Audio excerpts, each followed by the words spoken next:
ಭಾವೈಕ್ಯತಾ ಪೀಠದ ಒಂದು ಮಂತ್ರ ಇದೆ. ಆ ಮಂತ್ರವನ್ನು ತಮಗೆಲ್ಲ ಮೊದಲಿಗೆ ಹೇಳಲಿಕ್ಕೆ ಬಯಸ್ತೇವೆ. ನಾವು ದ್ವೇಷ ಬಿಡು ಅಂತ ನಾ ಅಂತೇನೆ, ನೀವೆಲ್ಲರೂ ಏನು ಅನ್ಬೇಕು ಅಂತಂದರೆ ಪ್ರೀತಿ ಮಾಡು ಅಂತ ನೀವು ಅನ್ಬೇಕು. ಅಂತಿರಲ್ಲ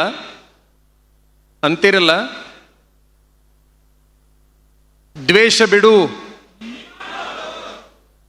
ಇಲ್ಲಿ ಒಬ್ಬೊಬ್ಬರು ಎಷ್ಟು ಜೋರು ಧ್ವನಿ ಮಾಡಿ ಮಾತಾಡ್ತಾರೆ ನೋಡಿರಿ, ಇಲ್ಲ ಬಹಳ ಜೋರ್ಸೆ ಆ ಪ್ರೀತಿ ಮಾಡು ಅನ್ನುವಂಥ ಶಬ್ದ ವೇದಿಕೆ ಮೇಲೆ ಬರಬೇಕು. ದ್ವೇಷ ಬಿಡು, ದ್ವೇಷ ಬಿಡು. ಇಂಗ್ಲಿಷ್ನಲ್ಲಿ ಇದಕ್ಕೆ ಹೇಟ್ ನನ್ ಲವ್ ಆಲ್ ಅಂತಾರೆ.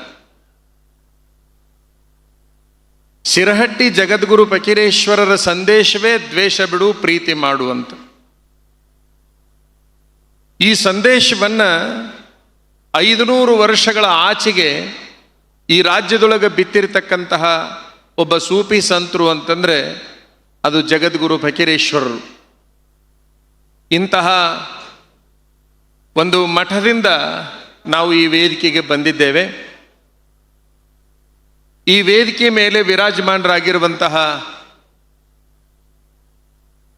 ಎಲ್ಲ ಪೂಜ್ಯರಿಗೂ, ಗೌರವಾನ್ವಿತ ಸಚಿವರುಗಳಿಗೂ, ಶಾಸಕರುಗಳಿಗೂ, ಕಾರ್ಯಕ್ರಮದ ಸಂಯೋಜನೆಯನ್ನು ಮಾಡಿರ್ತಕ್ಕಂಥ ಆತ್ಮೀಯರಾದ ಮೇಲ್ಮನೆ ಸದಸ್ಯರಾದ ಸಲೀಂ ಅಹ್ಮದ್ ಅವರ ಎಲ್ಲ ಬಳಗಕ್ಕೂ, ತಮಗೂ, ವರದಿಗಾರರಿಗೂ ಶರಣು ಶರಣಾರ್ಥಿಗಳು. ಈ ವೇದಿಕೆಯನ್ನು ನೋಡಿಬಿಟ್ರೆ ಬಹಳಷ್ಟು ಆಶ್ಚರ್ಯ ಎನಿಸ್ತದೆ. ನಾವು ಬಹಳ ಥರದ ವೇದಿಕೆಯನ್ನು ನೋಡಿದ ಸ್ವಾಮಿಗಳು, ಆದರೆ ಈ ರೀತಿ ವೇದಿಕೆಯನ್ನು ಮೊದಲನೇ ಸಾರಿ ನೋಡ್ತಾ ಇದ್ದೇವೆ ಅನ್ನುವಂತಹ ಮಾತನ್ನು ಈ ಸಂದರ್ಭದಲ್ಲಿ ಹೇಳಲಿಕ್ಕೆ ಬಯಸ್ತೇವೆ. ಇವರು ಯಾರ್ಯಾರು ಎಲ್ಲೆಲ್ಲಿಂದ ಬಂದಾರೋ, ಯಾವ ಲೆವೆಲ್ಲಿನ ಮಂದಿದಾರೋ ನನಗಂತೂ ಗೊತ್ತಿಲ್ಲ. ಈ ಮ್ಯಾಲಿನವ್ರನ್ನ ಕೈ ಬಿಟ್ಟು ಬಿಡೋಣ, ತಳಗ ಕುಂತಿರಲ್ಲ ನೀವು ಯಾರ್ಯಾರು ಎಷ್ಟು ದೊಡ್ಡವರದಿರಿ ಅದನ್ನು ಕೂಡ ಲೆಕ್ಕ ಹಾಕೋದಿಲ್ಲ. ಯಾಕಂದ್ರೆ ಇಲ್ಲೊಬ್ಬರು ಕುಂತಾರ ನಮ್ಮ ಎದುರಿಗೆ, ಅಣ್ಣಿಗೇರಿ ನಡಕಟ್ಟಿನ ಕೂರಿಗೆಯನ್ನು ತಯಾರು ಮಾಡ್ತಕ್ಕಂಥವ್ರು 1 ನಿಮಿಷ ಎದ್ದು ನಿಂದಿರಬೇಕು. ರಾಷ್ಟ್ರಪತಿಯಿಂದ ಪದ್ಮಭೂಷಣ ಪ್ರಶಸ್ತಿ ಪಡೆದಿರ್ತಕ್ಕಂಥ ವ್ಯಕ್ತಿ ಸಹಿತ ತಳಗು ಕುಂತಿದ್ದನ್ನು ನೋಡಿಕೊಂಡ್ರೆ ತಳಗೂ ಕೂಡ ಬಹಳ ದೊಡ್ಡವರಿದ್ದಾರೆ ಅನ್ನುವಂಥದ್ದು ಗೊತ್ತಾಗ್ತದೆ. ಅಂತಹ ಎಲ್ಲ ಮಹಾಜನಗಳೇ, ಸೂಫಿ ಸಮಾವೇಶ ಕೈಸೆ ಕರ್ನಾ ಅನ್ನುವಂತಹದ್ದಕ್ಕೆ ಸಲೀಂ ಅಹ್ಮದ್ ಜಿ ಸೆ ಪೂಛೋ ಅಂತ ಒಂದು ಮಾತನ್ನ ಹೇಳಬೇಕು ಅಷ್ಟೇ. ನಾವು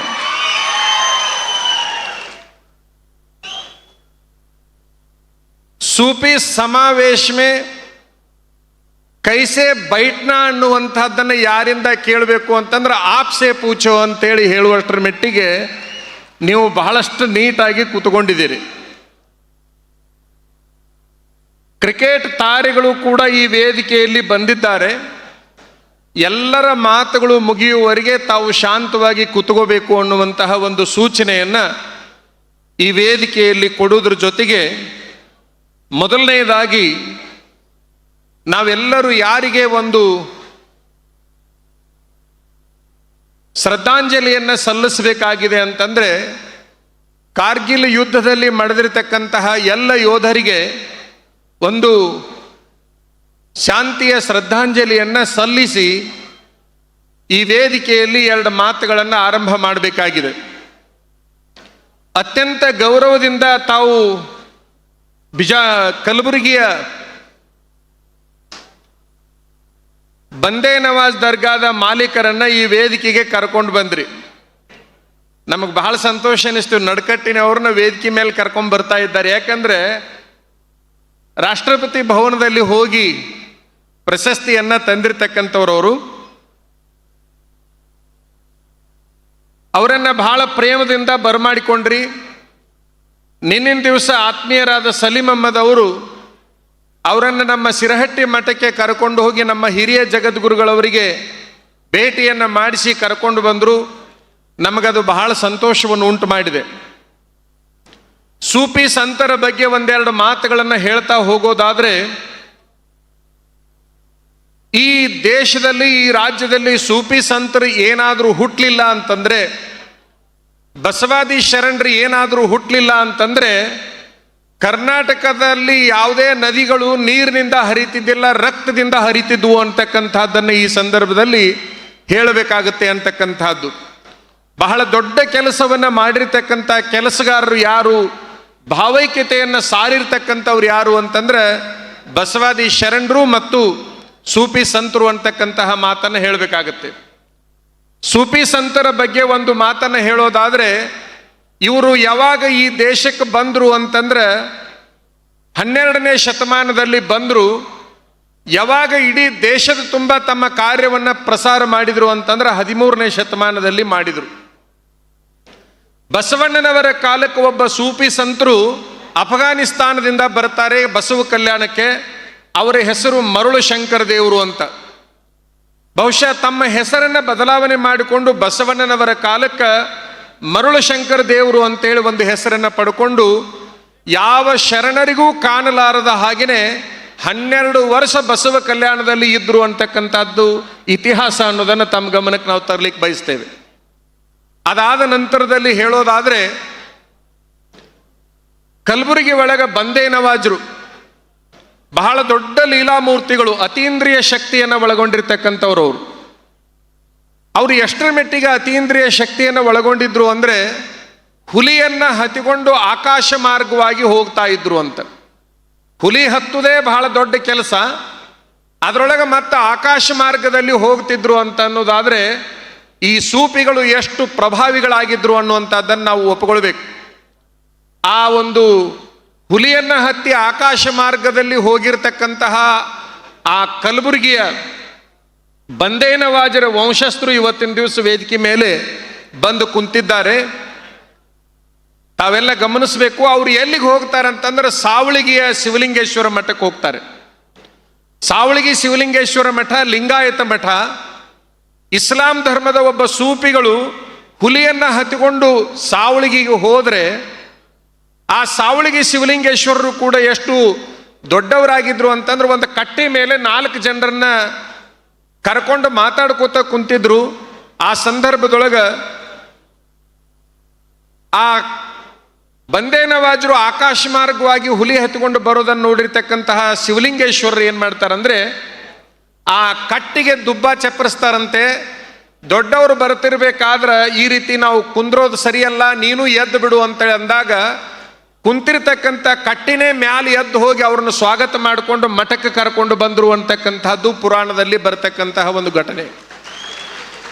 ಅಂದ್ರೆ ಒಬ್ಬ ಮುಸ್ಲಿಂ ಧರ್ಮದ ಸೂಫಿಗಳು ಬರ್ತಿರ್ಬೇಕಾದ್ರೆ ಲಿಂಗಾಯತ ಧರ್ಮದ ಸ್ವಾಮಿಗಳು ಯಾವ ರೀತಿ ಅವ್ರನ್ನ ಸ್ವಾಗತ ಮಾಡಿದ್ರು ಅಂತಕ್ಕಂಥದ್ದನ್ನು ನಾವು ವಿಚಾರ ಮಾಡಬೇಕಾಗತ್ತೆ. ಅದಾದ ನಂತರದಲ್ಲಿ ಬಿಜಾಪುರದೊಳಗೆ ಒಂದಿಬ್ಬರು ದಂಪತಿಗಳು ಹೋಗ್ತಾರೆ. ಯಾರ ಹತ್ರ? ಬಿಜಾಪುರ ದರ್ಗಾದ ಬಗ್ಗೆ ತಮಗೆ ಗೊತ್ತಿರಬಹುದು, ಖಾಜಾ ಅಮೀನುದ್ದೀನ್ ದರ್ಗಾ ಅಂತ ಹೇಳಿ.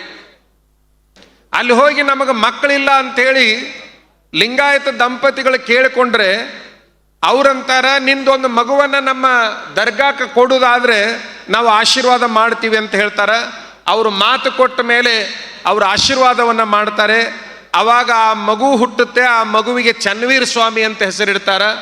ಆ ಚನ್ನವೀರ ಸ್ವಾಮಿ ಎಲ್ಲಿ ಬೆಳಿತೈತಿ ಅಂತಂದ್ರೆ ಆ ವಿಜಯಪುರದ ಖಾಜಾ ಅಮೀನುದ್ದೀನ್ರ ಹತ್ರ ಆ ಮಗು ಬೆಳಿಲಿಕ್ಕೆ ಪ್ರಾರಂಭ ಮಾಡ್ತದೆ. ಮಗು ಹುಟ್ಟಿದ ಮೇಲೆ ತಂದು ದರ್ಗಾದಾಗ ಬಿಟ್ಟು ಹೋಗ್ಬಿಟ್ರು. ತಮಗೆಲ್ಲ ಗೊತ್ತಿರಲಿ, ಆ ಸಂದರ್ಭದಲ್ಲಿ ಲಿಂಗಾಯತರೆಲ್ಲ ಸೇರಿಕೊಂಡು ಏನು ಮಾಡ್ತಾರೆ ಅಂತಂದ್ರೆ, ನಮ್ದೊಂದು ಮಗು ದರ್ಗಾದಲ್ಲಿ ಬೆಳೀತಾ ಇದೆ, ಅದನ್ನ ಏನಾದರೂ ಮಾಡಿ ಕರ್ಕೊಂಡು ಬರಬೇಕು ಅಂತಂದ್ರೆ ಆ ಮಗುವನ್ನು ಕರೀಲಿಕ್ಕೆ ಹೋದಂಥ ಸಂದರ್ಭದೊಳಗೆ ಆ ದರ್ಗಾದಲ್ಲಿ ಮಗು ಏನು ಮಾಡಕತ್ತಿತ್ತು ಅಂದ್ರೆ ಲಿಂಗ ಪೂಜೆಯನ್ನು ಮಾಡಿಕೊಂತ ಕುಂತಿತ್ತು ಅಂತ. ಲಿಂಗ ಪೂಜೆಯನ್ನು ಮಾಡ್ತಾ ಕುಂತಿರ್ತಕ್ಕಂತಹ ಮಗುವನ್ನು ನೋಡಿ ಲಿಂಗಾಯತರೆಲ್ಲರೂ ಮನೆಗೆ ಹೋಗಿಬಿಟ್ರು. ನಮ್ಮ ಮಗು ಎಲ್ಲಿದ್ರೆ ಏನು ಲಿಂಗ ಪೂಜೆ ಮಾಡಕತ್ತೈತಿ ಅಂತ. ಖಾಜಾ ಅಮೀನುದ್ದೀನ್ರು ಎಷ್ಟರ ಮೆಟ್ಟಿಗೆ ಧರ್ಮ ಸೌಹಾರ್ದತೆಯನ್ನು ಉಳ್ಳವರಾಗಿದ್ರು ಅಂತಕ್ಕಂಥದ್ದನ್ನು ನಾವು ಅರ್ಥ ಮಾಡ್ಕೋಬೇಕು. ದರ್ಗಾದಲ್ಲಿ ಲಿಂಗ ಪೂಜೆಯನ್ನು ಮಾಡಿಕೊಳ್ಳಿಕ್ಕೆ ಅವಕಾಶವನ್ನು ಮಾಡಿಕೊಡ್ತಾರೆ. ಈ ಸುದ್ದಿಯನ್ನು ಕೇಳಿರ್ತಕ್ಕಂಥ ಮುಸ್ಲಿಂ ಸಮಾಜದವರೆಲ್ಲ ಬಂದು ಆ ಫಕೀರೇಶ್ವರರನ್ನ ದರ್ಗಾದಿಂದ ಹೊರಗೆ ಹಾಕಬೇಕು ಅಂತೇಳಿ ಬಂದಂಥ ಸಂದರ್ಭದೊಳಗೆ ಇವರೆಲ್ಲರೂ ಬಂದಾಗ ಅವ್ರು ಎಲ್ಲಿ ನಮಾಜ್ ಮಾಡ್ತಾ ಇದ್ರು ಅಂದ್ರೆ ನೀರ್ ಮೇಲೆ ನಿಂತುಕೊಂಡು ನಮಾಜ್ ಮಾಡ್ತಾ ಇದ್ರು ಅಂತಕ್ಕಂಥದ್ದು ಇತಿಹಾಸ ಪುಣ್ಯಾತ್ಮರೇ. ನೀರ್ ಮೇಲೆ ಒಬ್ಬ ಲಿಂಗಾಯತರ ಹುಡುಗ ನಿಂತು ನಮಾಜ್ ಮಾಡ್ತಕ್ಕಂಥದ್ದು ಇಡೀ ದೇಶದೊಳಗೆ ಯಾರಾದರೂ ಮಾಡಿದ್ರೆ ಅದು ಸಿರಹಟ್ಟಿ ಫಕೀರೇಶ್ವರರು ಮಾತ್ರ ಮಾಡಿದ್ದಾರೆ ಅಂತಕ್ಕಂಥದ್ದನ್ನು ಈ ಸಂದರ್ಭದಲ್ಲಿ ಹೇಳಬೇಕಾಗುತ್ತೆ ಅಂತಕ್ಕಂಥದ್ದು. ಅಂದ್ರೆ ಒಬ್ಬ ಸೂಫಿ ಏನು ಮಾಡಿದ ಅಂತಂದ್ರೆ ಎಲ್ಲ ಧರ್ಮಗಳ ಕೊಂಡಿಯಾಗುವಂತಹ ಪ್ರಯತ್ನವನ್ನ ಮಾಡಿದ್ರು ಅಂತಕ್ಕಂಥದ್ದನ್ನು ನಾವು ಒಪ್ಕೊಳ್ಬೇಕಾಗತ್ತೆ. ನೋಡಿ, ಮುಸ್ಲಿಮರು ಹಿಂದೂ ಧರ್ಮದಲ್ಲಿ ಬರ್ತಾರೆ, ಹಿಂದೂ ಧರ್ಮದವರು ಮುಸ್ಲಿಂ ಧರ್ಮದಲ್ಲಿ ಬರ್ತಾರೆ.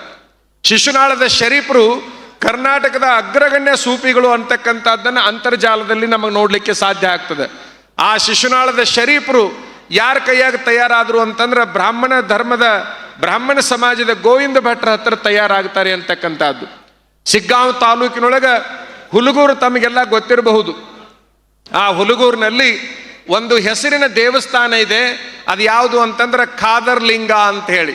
ತಾವೆಲ್ಲ ಗಮನಿಸ್ಬೇಕು, ಖಾದರ್ನಿಗೂ ಮತ್ತು ಲಿಂಗಕ್ಕೂ ಏನು ಸಂಬಂಧ ಅಂತಕ್ಕಂಥದ್ದನ್ನು ವಿಚಾರ ಮಾಡ್ರಿ. ಅಲ್ಲಿ ಖಾದರ್ ಲಿಂಗ ಅಂತಕ್ಕಂಥದ್ದು ಗೊತ್ತಾಗ್ತದೆ. ಈ ವೇದಿಕೆಯಲ್ಲಿ ಇನ್ನೊಬ್ಬರನ್ನ ನಾವು ನೆನೆಸ್ಕೊಳ್ಳೇಬೇಕಾಗುತ್ತೆ. ಇದೇ ಹುಬ್ಬಳ್ಳಿ ಒಳಗೆ ಡಾಕ್ಟರ್ ಮೂಜಗಮ್ ಅಂತ ಹೇಳಿ ಹುಬ್ಬಳ್ಳಿ 3000 ಮಠದ ಜಗದ್ಗುರುಗಳು ಇದ್ರು. ಡಾಕ್ಟರ್ ಮೂಜಗಮ್ ಅವರು ಇಲ್ಲಿ ಬಹಳ ಜನ ಹುಬ್ಬಳ್ಳಿ ಮುಸ್ಲಿಂ ಸಮಾಜದ ಹಿರಿಯರಿಗೆ ನೆನಪು ಮಾಡಿಕೊಡ್ಲಿಕ್ಕೆ ಬಯಸ್ತೇವೆ. ನಾನು ಕೂಡ ಹುಬ್ಬಳ್ಳಿ 3000 ಮಠದಲ್ಲಿ ಓದಿರ್ತಕ್ಕಂಥ ಆ ಸಂದರ್ಭದಲ್ಲಿ ವರ್ಷಕ್ಕೆ 1 ಸಾರಿ ಇಡೀ ಹುಬ್ಬಳ್ಳಿ ಮುಸ್ಲಿಮರನ್ನ ಕರೆದು 3000 ಮಠದಾಗ ಊಟಕ್ಕೆ ಹಾಕಿ ನಾವೆಲ್ಲರೂ ಒಂದು ಅಂತ ಘೋಷಣೆ ಮಾಡಿರ್ತಕ್ಕಂಥ ಜಗದ್ಗುರು ಯಾರಾದರೂ ಇದ್ರೆ ಅದು ಡಾಕ್ಟರ್ ಮೂಜಗಮ್ ಅಂತಕ್ಕಂಥದ್ದನ್ನು ಈ ಸಂದರ್ಭದಲ್ಲಿ ನಾವು ನೆನೆಸ್ಕೊಳ್ಬೇಕು. ಆ ಸಂದರ್ಭದಲ್ಲಿ ನಾವು ಓದಲಿಕ್ಕೆ ಇದ್ವಿ. ಆ ಪರಂಪರೆ ಅಂದ್ರೆ ಹುಬ್ಬಳ್ಳಿ ಒಳಗೆ ಹಿಂದೂ ಮುಸ್ಲಿಂ ಗಲಾಟೆ ಆಗಲಾರ್ದಂಗ ಬಹಳ ಶಾಂತಿಯನ್ನು ಕಾಪಾಡಿರ್ತಕ್ಕಂತಹ ಒಬ್ಬ ಸ್ವಾಮಿಗಳು ಯಾರಿದ್ರು ಅಂತಂದ್ರೆ ಹುಬ್ಬಳ್ಳಿಯ ಲಿಂಗೈಕ್ಯ ಡಾಕ್ಟರ್ ಮೂಜಗಮ್ ಇದ್ರು ಅಂತಕ್ಕಂಥದ್ದನ್ನು ಕೂಡ ನಾವು ಒಪ್ಪಿಕೊಳ್ಬೇಕಾಗುತ್ತೆ ಅಂತಕ್ಕಂಥದ್ದು.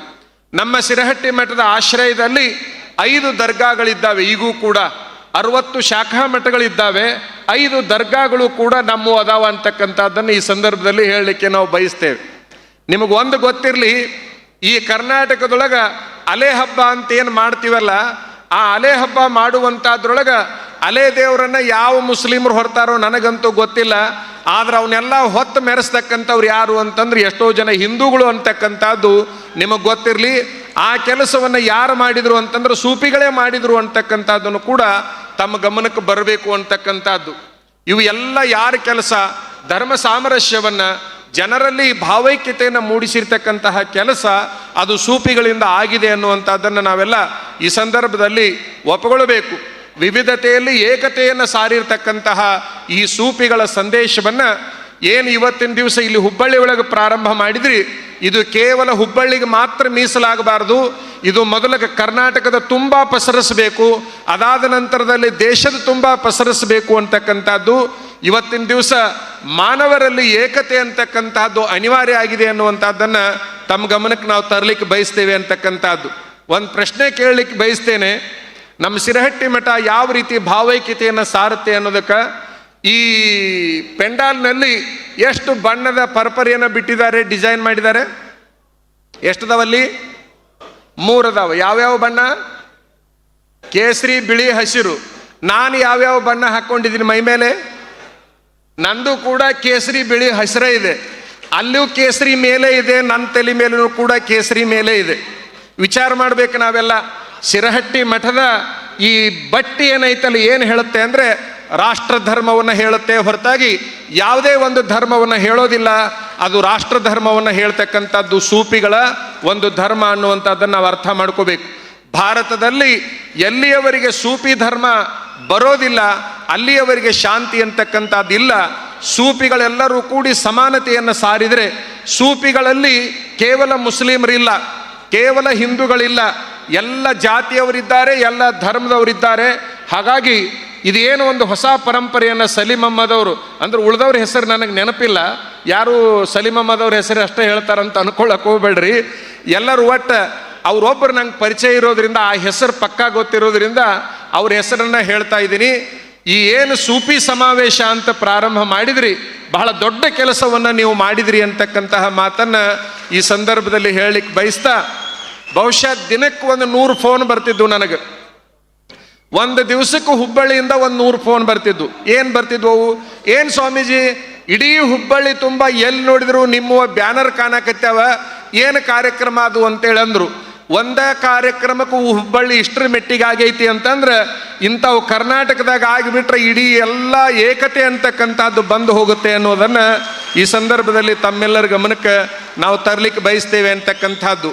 ಒಂದನೇದಾಗಿ, ಏನೇ ಜಾತಿ ಮತ್ತು ಧರ್ಮಗಳು ಇದ್ವು ಅಂತಂದ್ರೆ ನಿಮ್ಮ ತಲೆಯಲ್ಲಿ ಇದ್ವು ಅಂತಂದರೆ ಅದನ್ನು ಹೊಸ್ತಲಿ ಒಳಗಿಟ್ಕೋಬೇಕೇ ಹೊರತಾಗಿ ಹೊಸ್ತಲಿ ಹೊರಗೆ ಬಂದರು ಅಂತಂದ್ರೆ ಯಾರು ಮುಸ್ಲಿಮ್ರಾಗಬಾರ್ದು, ಯಾರು ಹಿಂದೂಗಳಾಗಬಾರ್ದು, ಯಾರು ಕ್ರಿಶ್ಚಿಯನ್ರಾಗಬಾರ್ದು, ಯಾರು ಬೌದ್ಧರಾಗಬಾರ್ದು, ಯಾರು ಜೈನರಾಗಬಾರ್ದು.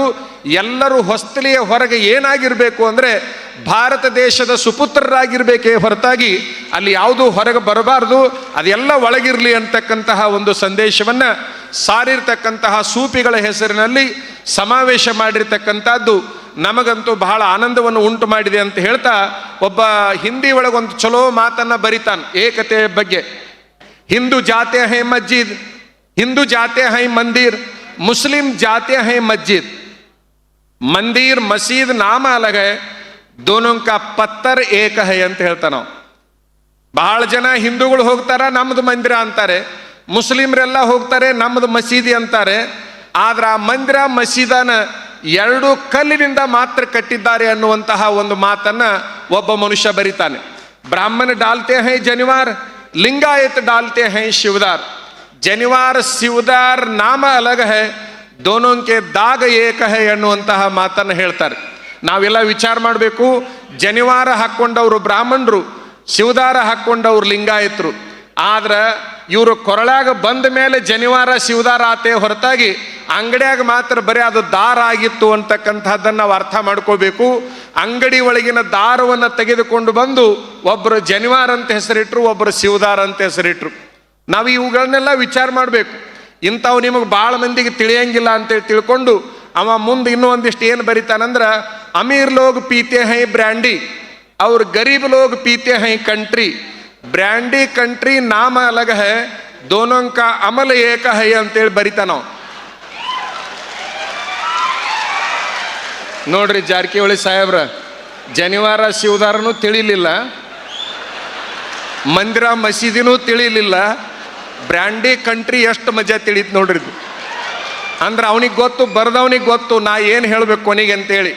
ಹೆಂಗಾರ ಭಾಳ ರೊಕ್ಕದ ದರ ಕುಡಿಲಿ, ಕಡಿಮೆ ರೊಕ್ಕದ ದರ ಕುಡಿಲಿ, ರಸ್ತೆದೊಳಗೆ ಜೋಲಿ ಎಲ್ಲರದು ಒಂದೇ ಆಗಿರ್ತೈತಲ್ಲ ಕುಡುಕುರ್ದು, ಹಾಗೆ ಬುದ್ಧಿವಂತರ ಜೋಲಿ ಈ ದೇಶದೊಳಗೆ ಎಲ್ಲರೂ ಒಂದು ಅನ್ನುವಂಥದ್ರ ಕಡೆಗೆ ಬಂದಿದ್ದೇ ಕರೆ. ಆದರೆ ನಿಜವಾದ ಭಾರತದಲ್ಲಿ ಸೂಫಿ ಧರ್ಮ ಮೆರೆಯುತ್ತೆ ಅಂತಕ್ಕಂಥದ್ದನ್ನು ಈ ಸಂದರ್ಭದಲ್ಲಿ ನಿಮ್ಮೆಲ್ಲರ ಗಮನಕ್ಕೂ ನಾವು ತರಲಿಕ್ಕೆ ಇಚ್ಛಾಪಡ್ತಾ, ಒಟ್ಟಾರೆ ಏನಾಗಬೇಕಾಗಿದೆ ಅಂತಂದರೆ ಈ ಧರ್ಮಗಳ ಕಚ್ಚಾಟ ನಿಲ್ಲಬೇಕಾಗಿದೆ.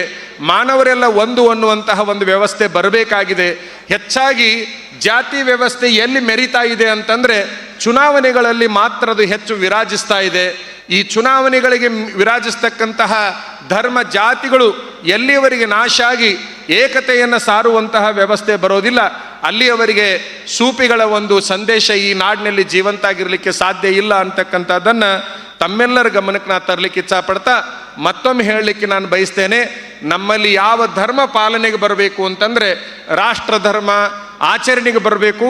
ಎಲ್ಲಿಯವರೆಗೆ ಭಾರತದ ಧರ್ಮ ರಾಷ್ಟ್ರ ಧರ್ಮ ನಮ್ಮಲ್ಲಿ ಬರೋದಿಲ್ಲ ಅಲ್ಲಿಯವರೆಗೆ ಶಾಂತಿ ಸಿಗೋದಿಲ್ಲ ಅನ್ನುವಂಥದ್ದನ್ನು ಹೇಳಿರ್ತಕ್ಕಂಥವ್ರು ಸೂಫಿಗಳು. ಆ ಸೂಫಿ ಸಮಾವೇಶ